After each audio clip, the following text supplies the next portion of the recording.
অপ্রয়োজনীয় জ্ঞান। এই জ্ঞান কিন্তু বাকি জীবনে আমার কোনো কাজে লাগেনি, কিন্তু এই জ্ঞানই আমার মনের ভিতরে পূর্ণিমার একটা স্মৃতি গেঁথে রেখেছে। আব্বা, আপনি যাবেন না?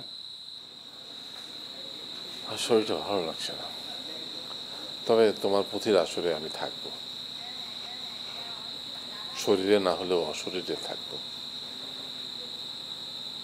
চল, আসর শুরু করবে।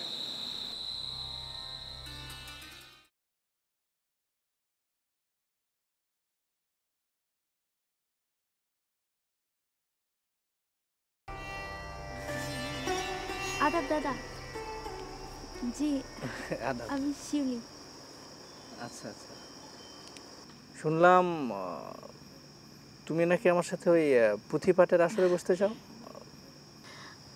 জি, ওই যে গ্রামের মানুষ কইলো, আর আমার অনেক দিনের শখ, অনেক বড় আসরে পুঁথি পাঠ করব। বাহ, বেশ। কিন্তু আমার কেমন জানি ডর করে দাদা, তাই বাপজান কইলো যে পুঁথি পাঠের আগে, মানে আসর বসার আগে আপনার সাথে একবার কথা কয়ে নিতে। তাই শোনো, তোমাকে একটা কথা বলি,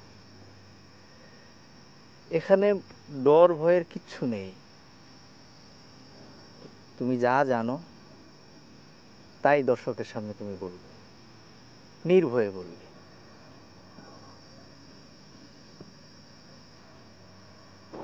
পুঁথিপাঠ মানে তো শুধু পাঠ করা না। তুমি যে বিষয়টা পাঠ করছো, দর্শক যাতে তার একটা ছবি দেখতে পায়, কল্পনায় যাতে সে নিজেকে হারিয়ে ফেলতে পারে। সুতরাং এখানে ডর ভয়ের কোনো চিন্তা করো না, ঠিক আছে? জি আচ্ছা। প্রথম দিকে অনেক বেশি ডর করতেছিল, কিন্তু আপনার লগে কথা কওয়ানোর পর মনে হইতেছে পারবো। আচ্ছা, তাইলে আমি আসি, দোয়া করবেন দাদা। আচ্ছা, আদাব। আদাব, যাও। এই ফালায়া দেরি হয়ে যাইতাছে। আলা তোমার জন্য তো লেট। আচ্ছা পুঁতি করবো কেটা রে? ওই যে আলতাফ সরকার ছোট মেয়ের জামাই আছে না, হ্যাঁ নেত্রকোনা থেকে আনাইতেছে। তো বিরাট হইবো। হ্যাঁ। সারা রাইতে কিন্তু পুঁতি ওটা শুন। তুমি কবে দেখছো সারা রাত? এই আমি দেখছি না, তুই দেখছ? আমি দেখ লুডি কলা লইছি। দুইটা লুডি আমার একটা দিস কিন্তু। না না, তোরা দুইজনে একটা খাইবে আর আমি এক এক এক না না, আমি আই তাহলে আমরা দুজনে দুটা খামু। আচ্ছা চল চল। আমি একটা কথা কই, আপনার আমার মুরব্বি না? হ্যাঁ আমি শুনো না, আমারে দেন। এই খায়ের ভাই, আমারে লাগতো তো। প্রিয় গ্রামবাসী, আমার ঘুড্ডিহাটির গ্রামের ভাই ও বোনেরা, মানে আপনারা অনেকক্ষণ যাবৎ ধৈর্য ধরে বসে আছেন, তার কারণ একটাই, অনেক বছর পরে আমাদের এই ঘুড্ডিহাটি গ্রামে পুঁথির আসর হতে যাচ্ছে। সত্যিকার অর্থে কি আমি আজকে আনন্দে মানে উদ্বেলিত, আমি খুবই আনন্দিত, আত্মহারা। মানে এই পুঁথির সম্পর্কে আমি আমার বাবার কাছ থেকে ছোটবেলায় অনেক কথা শুনেছি। আজকে অনেক বছর পরে আবার এই ঘুড্ডিহাটি গ্রামে পুঁথির আসর বসতে যাচ্ছে, এবং আপনারা শুনে আনন্দিত হবেন যে আমাদের এই পুঁথি আসরের আয়োজক আমাদের এই ঘুড্ডিহাটি গ্রামের সরকার বাড়ির আলতাফ সরকারের ছোট মেয়ের জামাই, আমাদের প্রিয় দোলাভাই জজু দোলাভাই। তো যাই হোক, এই আনন্দকে বুকে ধারণ করে আরও দু চারটি কথা বলতে চাই। সেটা হচ্ছে, কষ্ট করে এসেছেন, পুঁথিপাঠ শুনবেন, তার আগে আরেকজনকে পরিচয় করে দিচ্ছি। আসলে পরিচয় করে দেওয়ার কিছু নেই, আপনারা খুব ভালো করেই তাকে চেনেন। আমাদের এই ঘুড্ডিহাটি গ্রামের কৃতি সন্তান, আমার অত্যন্ত প্রিয় বন্ধু বাচ্চু আপনাদের সামনে কিছু বলবে। ধন্যবাদ রতন। আসলে কথা বলার কিছু নাই, কারণ হইতেছে যে এত সুন্দর একটা আয়োজন, এত সুন্দর আনন্দপূর্ণ একটা আয়োজন, রতনের কথা সূত্র ধরে আমি বলতেছি যে সেই কবে এই গ্রামে পুঁথিপাটের আসর হয়েছে আমরা জানি না, আমরা দেখিও নাই। ছোটবেলায় আমরা বোধহয় দেখি নাই, আমরা রতন যেরকম কইলো যে বাপ মার কাছে শুনছি আর কি। তো সেই জিনিসটা আজকে আমাদের প্রিয় দুলাভাই যোজো দুলাভাইয়ের মাধ্যমে আমাদের এই গ্রামে আবার হতে চলেছে। এটা আমাদের জন্য অত্যন্ত আনন্দের একটা বিষয়। তো আমি বেশি কথা বলে সময় নষ্ট করব না, আমি শুধু এটুকু বলবো যে এরকম আনন্দপূর্ণ সময়ে বেশি কথা বলে সময়টা নষ্ট না করাই ভালো। আমি যোজো দুলাভাইকে একটা ধন্যবাদ দিয়ে আমি চাচ্ছি যোজো দুলাভাই কিছু বলুক এই পুঁথিপাটের আসরকে নিয়ে, এবং পুঁথিপাটের আসর শুরু হয়ে যায়। এটাই হচ্ছে আমার কথা।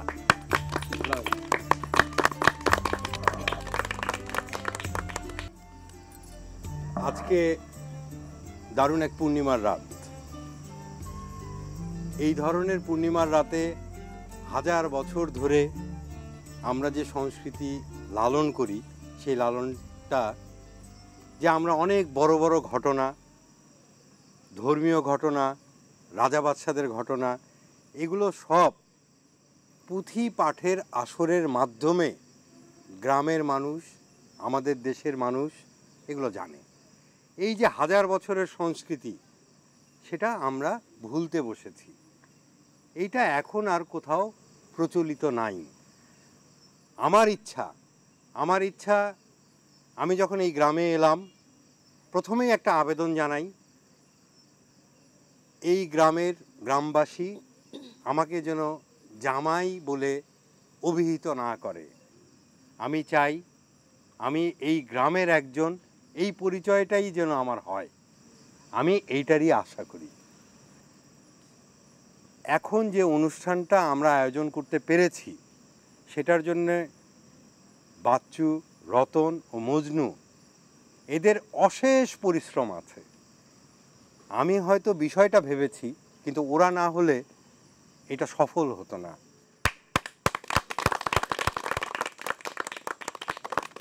ওদের জন্যে আমার পক্ষ থেকে অশেষ ধন্যবাদ। আপনারা ওদেরকে দোয়া করবেন, ওরা তাহলে আরও নতুন নতুন জিনিস আপনাদের সামনে এসে হাজির করবে। আজকে এই পূর্ণিমা রাতে আমার ধারণা এই অনুষ্ঠান আপনারা খুব আনন্দের সাথে উপভোগ করবেন। আপনাদেরকে অশেষ ধন্যবাদ। আমরা এখনই অনুষ্ঠান শুরু করব। প্রথম কি হবে? প্রথমে হচ্ছে আমাদের গ্রামের আওয়াল কাকার মেয়ে শিউলি আপনাদের পুঁথিপাঠ করে শোনাবে। তাহলে ওই শিউলি বসে পড়ুক নাকি? হ্যাঁ, আমরা ওইখানে গিয়ে বসি। যাও যাও শিউলি যাও।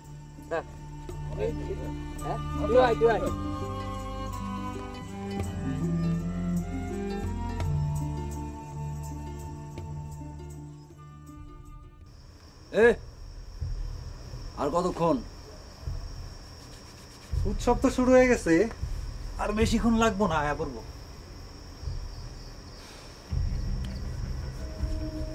কোন রাস্তা দিয়ে আইব? এই উত্তর মোড়ের রাস্তাটা এটা ঠিক হইব না, গ্রামের লোকজন আওয়া যাওয়া করতে পারে, সব চলতেছে না। তো দক্ষিণ মোড়ের যে রাস্তাটা আছে, ওই যে ঘন জঙ্গলটা, ওই সাইডটা নিরাপদ হইব। ঠিক আছে, তুমি এখন যাও। ডরের কিছু নাই, আমার আহা লাগবো নি। এই, তুমি কি নতুন আইছো নাকি? হ্যাঁ, আমার নাম শুনো নাই? শুনছি। যাও যাও যাও যাও যাও, আগো এখন। চোখ কান একটু খোলা রাখেন, সাবধানে। তুমি পাখির ব্যবস্থা করো, আমি আমার মতো জায়গা মতোই থাকবো।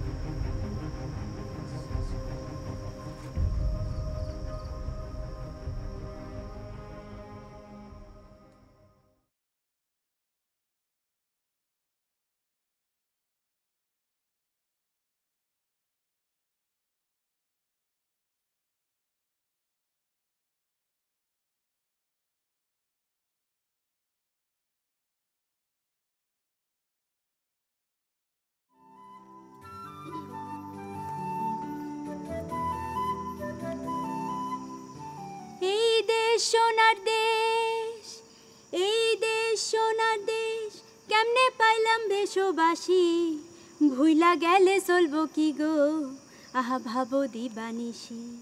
স্বাধীন দেশের মর্ম কথা আজ করিব বর্ণন, মন দিয়া শোনেন সকল, রইল নিবেদন।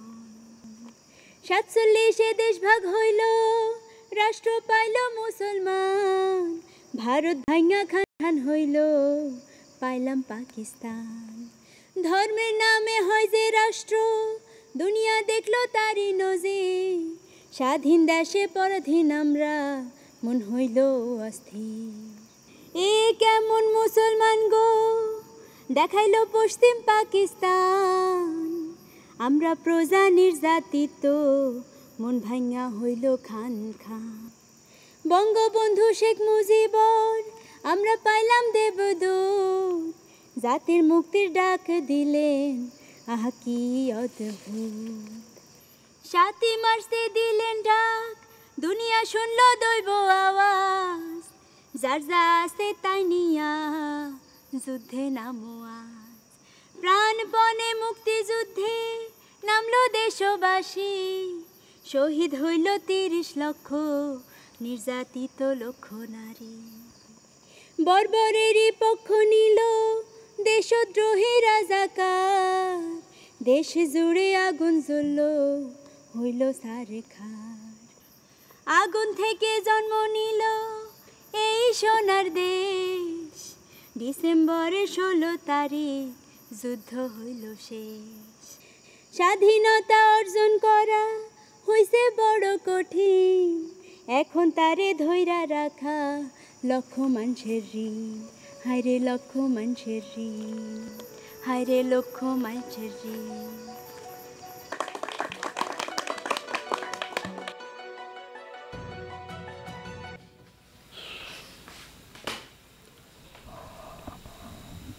কি তুমি পুঁথি শুনতে যাবে না? কি কিছু ফালতু ফালতু পুঁথি শুনতে যাবো? এই যে সবাই মিলে, মানে ওই জুলফিকার একটা তাল তুলেছে, সবাই মিলে সেটা লাফাচ্ছে। এটা ছেলে মানুষের কোনো মানে আছে নাকি? আমি যাই ছেলে মানুষই নাকি? এটা আমি ছেলে মানুষ। তোমার কত বয়স হয়েছে? তুমি কি বুড়ো হয়ে গেছো? শোনো, শুধু বয়সটা কি মানে ওইটা হিসাব করা যায় না। বয়স হলে কি মানুষ বুড়ো হয় নাকি? It is all about maturity. আচ্ছা, আব্বাজি সমর্থন করলো, আব্বাও যে পুঁথি শুনতে যাবে, তুমি কি তাকে ম্যাচিউর বলবে? অবশ্যই, একেবারে এটা ম্যাচুরিটি চূড়ান্ত। কি বলো তুমি? এটা একটা আনপ্রোডাক্টিভ জিনিস। আচ্ছা, এই যে সবাই মানে আব্বাও লাফালো, এই সবাই লাফাচ্ছে, এতে কি লাভটা কী হবে? গ্রামের মানুষের কোনো উপকার হবে? কিচ্ছু হবে না। শুধু শুধু মাঝখান দিয়ে চেয়ারম্যান সাহেবের সাথে একটা বিরোধে জড়ানো, এছাড়া আর কি? তা তখন তুমি জোজোকে কিছু বললে না কেন? জোজোকে কি বলবো? আব্বা যেভাবে সমর্থন দিল, আমি আর কি বলবো? আচ্ছা, তুমি কি আগে কখনো পুঁথি শুনেছো? পুঁথি হ্যাঁ, পুঁথি না শোনার কি আছে? পুঁথি তো পুঁথি জানো কোথায় জানো? ও, ওই কেন টেলিভিশনে দেখলাম, রাত দিবারকা প্রোগ্রামের মাঝখানে দেখালো, ওই একজন লোক সে পুঁথি পড়ছে, বোধহয় এটা মানে প্রি রেকর্ডেড, ওই যে কি লতিফ সাহেব নামে একজন, আব্দুল লতিফ, সম্ভবত উনি মারা গেছেন। আচ্ছা, এটা এমন কিছু না, এটা নাথিং স্পেশাল। এটা এমন হতো যে হ্যাঁ, হাসন রাজা অথবা লালনের গানের উৎসব হচ্ছে, তাহলে একটা কথা ছিল। কিসের কি পুঁথি মুথি? এখানে আসার পর থেকে দেখছি তোমার মেজাজ খুব খারাপ হয়ে থাকছে। বেটার চলো না, এখানে জোর করে থাকা তো দরকার নেই, ঢাকায় ফিরে চলো। হ্যাঁ আসো, বলো। ভাবি, খাবার দিচ্ছে? এখন খাবার দিয়েছো মানে? রাত কটা বাজে? ভাবি, গ্রামে না পুঁথি হইতেছে, আমি পুঁথি শুনতে যাবো, আপনাদের খাওয়াই দিয়ে আমি চলে যাবো। ঠিক আছে, তুমি যাও, আমরা আসছি। আচ্ছা ভাবি। পুঁথি শুনতে খ্যামটা না, তুমি নাচছো, বাবা আব্বা সব সবাই মিলে নাচ। প্লিজ চলো, খেতে যাবে ডিনার। তুমি যাও, যখন খাও আমি খেয়ে নেবো। বেশি বাড়াবাড়ি হয়ে যাচ্ছে, কেউ তোমাকে খাবার দিবে না। আপনারা পুঁথিপাঠ শুনতে এসেছেন গ্রামের সবাই মিলে, আমি খুব খুশি হয়েছি আপনাদের আসাতে। আপনাদের সকলকেই বিশেষভাবে ধন্যবাদ আমার পক্ষ থেকে। আমি প্রথমে আপনাদেরকে নবীজির জীবন সম্পর্কে পুঁথিপাঠ শোনাবো, তারপর আমরা অন্য পুঁথিতে যাব।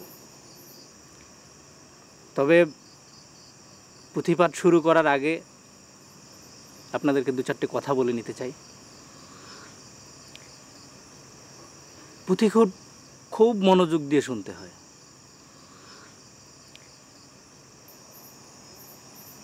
আমি পুঁথি পাঠ করব, আপনারা শুনবেন। আর শুধু শুনলেই চলবে না, দেখতেও হবে। মনের মধ্যে একটা ছবি আঁকতে হবে, যে ছবিটার একটা অংশ আপনার নিজেকেও হয়ে যেতে হবে। তবেই তো পুঁথিপাঠ শোনার আসল স্বাদটা বুঝে পাবেন। প্রথমে বন্দনা করি প্রভু নিরঞ্জন, তারপরে বন্দিনু আমি নবীজির চরণ। আমি অধম নবীন পাঠক করি নিবেদন, নবীজির কিছু কথা করিব বর্ণন। আরে আয় আয় আরব জাহান পুণ্য স্থান, চোখে ভাসে দিবানিশি, মন ছুটে যায় পরাণ কান্দে বড়ই ভালোবাসি। রসুল আমার জন্ম নিলেন, আমরা পাইলাম দিনের আলো, মন প্রাণ উজাড় কইরা বাসি তারে ভালো। আরে আয় আয় বাপ হারাইলেন জন্মের আগে, মা হারাইলেন শিশুকালে, আমরা কেমন উম্মত হইলাম মনে দুঃখ লাগে। মরুভূমি ধুধু প্রান্তর করলেন শীতল শান্তির বাগান, আমরা যদি পথ হারাই গো তার হয় অপমান। আরে আয় আয় সত্য বলো নামাজ পড়ো হইব আল্লাহ নবী খুশি, মন তোমার শান্তি পাইবা হইবা বেহেশতবাসী। ইহকাল জীবন নয় গো সত্য হইল পরকাল, মায়ার জালে বান্ধা পইরা হইলাম বেসামাল। হাই গো মায়ার জালে বান্ধা পইরা হইলাম বেসামাল।